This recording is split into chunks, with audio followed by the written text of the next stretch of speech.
গণতন্ত্র, জনগণের তন্ত্র। আপনি এক দফা দাবিতে যখন সবাই মাঠে নেমেছে, এটাই কিন্তু গণতন্ত্র এবং এটাই কিন্তু ডক্টর মোহাম্মদ ইউনূসের ম্যান্ডেট। তো সুতরাং আমরা কিন্তু বলতে পারি না যে ডক্টর মোহাম্মদ ইউনূস ভোটবিহীন। আমাদের ভোটটা কি? ডক্টর মোহাম্মদ ইউনূসের ভোটটা কি? 5 আগস্ট গণভ্যুত্থান হচ্ছে ডক্টর মোহাম্মদ ইউনূসের ভোট। আর যারা বাংলাদেশের মানুষ যারা এই গণভ্যুত্থানে অংশগ্রহণ করেছে, এখানে তাদের আকাঙ্ক্ষাটা কি? অবশ্যই তাদের আকাঙ্ক্ষা ভোট দিতে হবে, ইলেকশন হবে। এখানে অবশ্যই এটা আমাদের গুরুত্বপূর্ণ হিসাবে রাখতে হবে যে বাংলাদেশে ভোট লাগবে, বাংলাদেশে নির্বাচন লাগবে, কিন্তু এটা কখন লাগবে? আপনি দেখেন বাংলাদেশের বর্তমান আইন শৃঙ্খলা বাহিনী স্টিল নট ফাংশনাল। এই একটা ভঙ্গুর আইন শৃঙ্খলা বাহিনীর মধ্যে একটা জাতীয় নির্বাচন করাটা কতটা ফলপ্রসূ হবে আপনি নিজেই নিজেকে প্রশ্ন করেন। রাইট, আপনার প্রশ্নটা আমি বুঝতে পেরেছি, হ্যাঁ। এটা আপনি বলতে পারেন যে আমি মনে করি ইন্টারিম গভর্নমেন্টের একটা ব্যর্থতা, এবং আমি মনে করি এটা বাংলাদেশের মানুষেরও ব্যর্থতা। কারণ বাংলাদেশের মানুষই কিন্তু গত 17 বছর নিশ্চুপ ছিল, এটা কিন্তু বুঝতে হবে।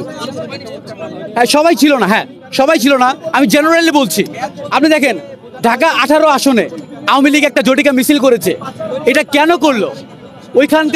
ওইখানকার রাজনৈতিক দলের কি ভূমিকা ছিল? বিভিন্ন রাজনৈতিক দলের ব্যানারে এখন আওয়ামী লীগরা কেন পুনর্বাসন হচ্ছে?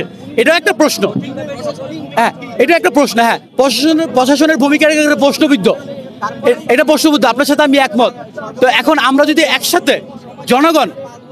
একসাথে ডক্টর মোহাম্মদ ইউনূসকে বলি যে আপনার সাথে আমরা আছি, আইন শৃঙ্খলা বাহিনীকে আমরা শক্তিশালী করব, তাহলে কিন্তু পতিত স্বৈরাচার বাংলাদেশে আবার মাথা চড়া দিয়ে উঠতে পারবে। হ্যাঁ, রাইট।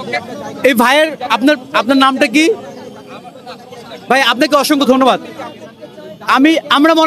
আমি মনে করি যে বাংলাদেশে একটা গণভোট হওয়া খুবই প্রয়োজন। গণভোটে কিছু অপশন থাকবে যে বর্তমান ইন্টারিম গভর্নমেন্টকে 6 মাস রাখবো, বা 1 বছর রাখবো, 2 বছর রাখবো, 5 বছর রাখবো, নাকি ভোট চাই না। এই ধরনের কিছু অপশন দিয়ে একটি গণভোট হয়ে যাক, এবং জনগণ এই গণভোটের মাধ্যমে তারা তাদের মত প্রকাশ করুক যে আমি নির্বাচন চাই আগামী 3 মাসের মধ্যে, আমি নির্বাচন চাই আগামী 6 মাসের মধ্যে।